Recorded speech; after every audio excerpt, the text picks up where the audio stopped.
नमस्कार, मैं हूं शिवकांत गौतम। स्वागत करता हूं आपका। दोस्तों, गोवर्धन पर्वत की परिक्रमा करने अगर आप जा रहे हैं तो आपको ये वीडियो देखना बहुत जरूरी है, क्योंकि गोवर्धन परिक्रमा के जो 7 कोस की होती है उसके कई नियम हैं। उन नियमों की पूरी जानकारी आज हम आपको इस वीडियो में देने जा रहे हैं। यदि आप गोवर्धन परिक्रमा पर जा रहे हैं तो आपको ये नियम अब जान लेने हैं। ये 1-2 नियम नहीं है, बल्कि 31 नियम है, क्योंकि बिना इन नियमों को जानकर आप गोवर्धन की परिक्रमा पूरी नहीं कर सकते हैं और न ही इसके पूर्ण फलों को प्राप्त कर सकते हैं।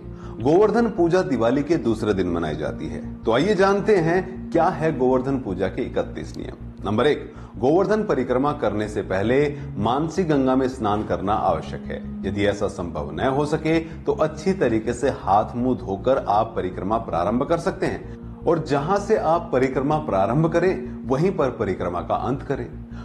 नंबर 2, गोवर्धन परिक्रमा में पहने गए कपड़े साफ व शुद्ध होने चाहिए। गंदे कपड़े कभी भी पहनकर परिक्रमा नहीं करनी है। नंबर 3, शास्त्रों के अनुसार तीर्थ स्थानों पर किए गए पुण्य कार्यों का फल हमें कई गुना बढ़कर मिलता है, इसीलिए तीर्थ स्थान पर हमेशा पाप कर्म से बचना चाहिए।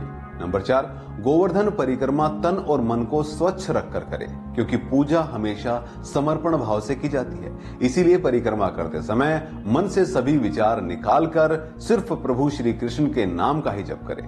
नंबर 5, अगर आप विवाहित हो तो परिक्रमा हमेशा पति या पत्नी के साथ ही करें और न ही मन में किसी और का भाव रखें, सिर्फ गोवर्धन की परिक्रमा करें। नंबर 6, गोवर्धन पर्वत की परिक्रमा करते समय हमेशा गोवर्धन पर्वत को अपनी दाईं ओर ही रखें, क्योंकि परिक्रमा में जिस वस्तु की परिक्रमा की जाती है उस वस्तु को दाईं ओर रखकर ही परिक्रमा की जाती है, ऐसा शास्त्रों में कहा गया है।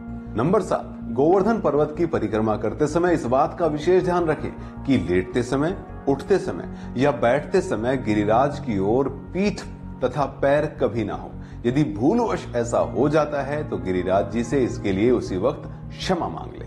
नंबर 8, गोवर्धन पर्वत की परिक्रमा करते समय बहुत आवश्यकता पड़ने पर ही शौच आदि करें और इसके बाद जल से अपने हाथ और मुख को अच्छी तरीके से धो लें। नंबर 9, गोवर्धन पर्वत की परिक्रमा करते समय गाय, पौधों, जीव जंतु आदि को भूलकर भी न सताएं और न ही किसी को नुकसान पहुंचाएं। नंबर 10, गोवर्धन पर्वत की परिक्रमा करते समय किसी पर भी क्रोध नहीं करना चाहिए और न ही किसी को अपशब्द या कटु वचन बोलने चाहिए। नंबर 11, गोवर्धन पर्वत की परिक्रमा नंगे पैर की जाती है। परिक्रमा करते समय जूते चप्पल न पहने। अगर कोई व्यक्ति कमजोर हो या फिर कोई छोटा बच्चा साथ में हो तो रबड़ की चप्पल या फिर कपड़े के जूते का प्रयोग किया जा सकता है। नंबर 12, शिव पुराण के अनुसार मनुष्य को तीर्थ स्थानों में सदा स्नान, दान व जप आदि करना चाहिए, क्योंकि स्नान न करने पर रोग, दान न करने पर दरिद्रता और जप न करने पर मूर्खता का भागी बन जाता है इंसान। नंबर 13, गोवर्धन पर्वत की परिक्रमा करते समय अहिंसा धर्म का पालन करें। किसी भी जंतु को कोई नुकसान न हो, इस प्रकार की परिक्रमा करें। नंबर 14, गोवर्धन पर्वत की परिक्रमा करते समय यदि आप किसी स्थान पर रुकते हैं तो आपको दोबारा उसी स्थान से परिक्रमा प्रारंभ करनी है जिस स्थान से परिक्रमा के लिए रुके थे। नंबर 15, गोवर्धन पर्वत की परिक्रमा कभी भी अधूरी नहीं छोड़नी चाहिए। ऐसा करने से आप पाप के भागीदार बनते हैं। यदि किसी कारण से परिक्रमा अधूरी छोड़नी पड़े तो जहां से आप परिक्रमा अधूरी छोड़ रहे हैं वहीं जमीन पर माथा टेककर भगवान गिरिराज जी व भगवान श्री कृष्ण से क्षमा याचना करके उन्हें प्रणाम करते हुए ही परिक्रमा समाप्ति अनुमति लेनी चाहिए। नंबर 16, गोवर्धन पर्वत की परिक्रमा महिलाओं को पीरियड्स के दौरान नहीं करनी चाहिए, लेकिन परिक्रमा करते समय किसी महिला का मासिक धर्म आ जाता है तो वह परिक्रमा अधूरी नहीं मानी जाती। ऐसे में वह महिला परिक्रमा को पूरी कर सकती है।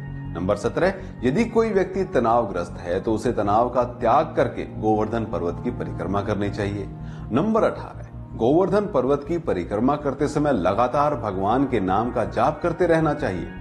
नंबर 19, गोवर्धन पर्वत की परिक्रमा करते समय किसी भी प्रकार का धूम्रपान या कोई भी नशीली वस्तु का प्रयोग नहीं करना चाहिए। नंबर 20, गोवर्धन पर्वत की परिक्रमा प्रारंभ करने तथा पूरी करने का कोई निश्चित समय नहीं है। परिक्रमा दिन या रात में कभी भी प्रारंभ की जा सकती है, लेकिन आप जहां से परिक्रमा प्रारंभ करें आपको वहीं से परिक्रमा भी समाप्त करनी है। नंबर 21, जिस प्रकार परिक्रमा आरंभ करने से पहले अपने शरीर व मुख की शुद्धि आवश्यक है, उसी प्रकार इस बात का विशेष ध्यान रखना चाहिए कि परिक्रमा मार्ग में मंदिर आदि के फर्श तथा सीढ़ियों आदि को साफ रखने का प्रयास करना चाहिए। नंबर 22, गिरिराज जी को भगवान श्री कृष्ण का स्वरूप मानकर विष्णु भक्त उनका सम्मान करते हैं और वह गिरिराज जी के ऊपर नहीं चढ़ते, इसीलिए भूल कर भी गिरिराज जी के ऊपर नहीं चढ़ना चाहिए। नंबर 23, गिरिराज के ऊपर स्थित पवित्र कुंडों में पांव नहीं धोने चाहिए।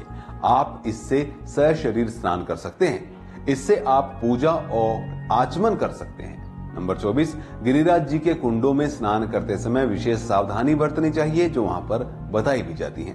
नंबर 25, गिरिराज जी के कुंडों में स्नान करते समय साबुन, तेल व शैम्पू आदि का प्रयोग नहीं करना चाहिए। नंबर 26, परिक्रमा करते समय नाखून काटना, पलंग पर सोना, बाल आदि कटवाना वर्जित है।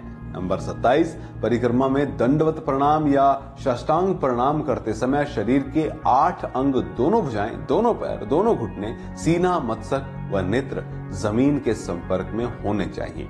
नंबर 28, गोवर्धन परिक्रमा करते समय प्रारंभ में कम से कम 5 और अंत में कम से कम 1 दंडवत या साष्टांग प्रणाम अवश्य करना चाहिए।